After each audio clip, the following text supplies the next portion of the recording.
NDA में seat sharing को लेकर बातचीत फाइनल हो गई है, लेकिन इस बीच एनडीए के सहयोगी दल उपेंद्र कुशवाहा का बड़ा बयान सामने आया है। उपेंद्र कुशवाहा ने कहा है कि एनडीए में अब तक फाइनल बातचीत नहीं हुई है और सीट शेयरिंग को लेकर अभी बातचीत चल रही है। उन्होंने अभी और इंतजार की बात कही है। उपेंद्र कुशवाहा ने यह बातें सोशल मीडिया प्लेटफॉर्म एक्स पर लिखी है। अब यह देखना होगा कि आखिरकार कितनी सीटों पर उपेंद्र कुशवाहा खुद चाह रहे हैं कि उनको यह मिले, क्योंकि अभी तक जो खबर निकल कर आई है उसके मुताबिक तो करीब 6 सीटों दी जा रही हैं। 6 सीटों पर उपेंद्र कुशवाहा की पार्टी चुनाव लड़ेगी।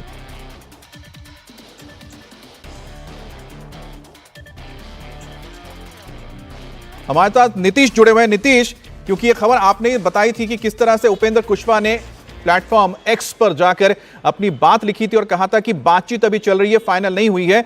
तो कुल मिलाकर देखा जाए 2 अहम चीजें, एक है उपेंद्र कुशवाहा की यह बात और दूसरी है दिल्ली में जो सीटों के बंटवारे के बाद अब उम्मीदवारों को लेकर चयन हो रही है।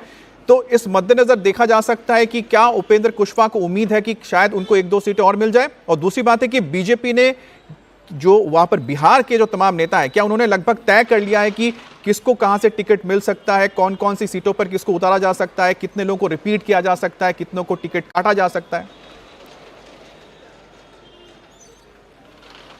जी हाँ, बिल्कुल। देखिए, चूंकि नॉमिनेशन की जो प्रक्रिया है शुरू हो चुकी है और काफ़ी कम समय है, बीच में शनिवार और रविवार को नामांकन नहीं होगा और फिर पर्व त्यौहार की भी शुरुआत हो रही है, तो ऐसे में बहुत कम समय बचता है और इसलिए ये कहा गया है पार्टी के ऐसे नेताओं को जिनका टिकट लगभग तय है, ये तय माना जा रहा है कि वो मैदान में रहेंगे, उनको इस बात के संकेत दे भी गए हैं और वो नॉमिनेशन की तैयारी के साथ साथ चुनाव प्रचार की तैयारी में लग गए हैं।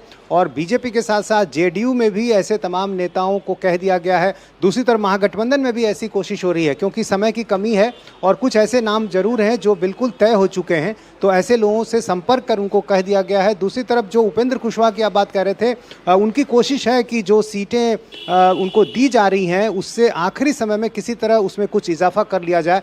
240 सीटों पर एनडीए में सहमति बन चुकी है, 3 सीटों पर अभी बातचीत जो है वो बची हुई है। तो उपेंद्र कुशवाहा आखिरी समय में कोशिश कर रहे हैं शायद यही वजह की उनके दिल में अभी भी उम्मीद जगी हुई है। नीतीश, जैसा आप बता रहे हैं कि शायद उनके खाते में कुछ और सीटें आ जाए। बहरहाल आपको बता दें कि इससे पहले बीजेपी की ओर से दावा किया जा रहा था कि एनडीए में सीट शेयरिंग को लेकर समझौता हो चुका है और बताया जा रहा है कि आज इसकी औपचारिक घोषणा भी कर दी जाएगी। अब सूत्र तो बता रहे हैं कि जेडीयू 101 सीटों पर चुनाव लड़ेगी, बीजेपी 100 और उसी तरह से करीब 35 से 40 सीटों का जो डिमांड किया जा रहा था पासवान की ओर से, चिराग पासवान की ओर से, उन्हें 26 सीटें दी जा रही, जिसको लेकर वो मान गए। मांझी अब 7 सीटों पर, उपेंद्र कुशवाहा 6 सीटों को लेकर आश्वस्त है या नहीं है, उसको लेकर अब देखना होगा, क्योंकि उन्होंने एक ट्वीट करके तो कहा है कि बातचीत अभी तक चल रही है।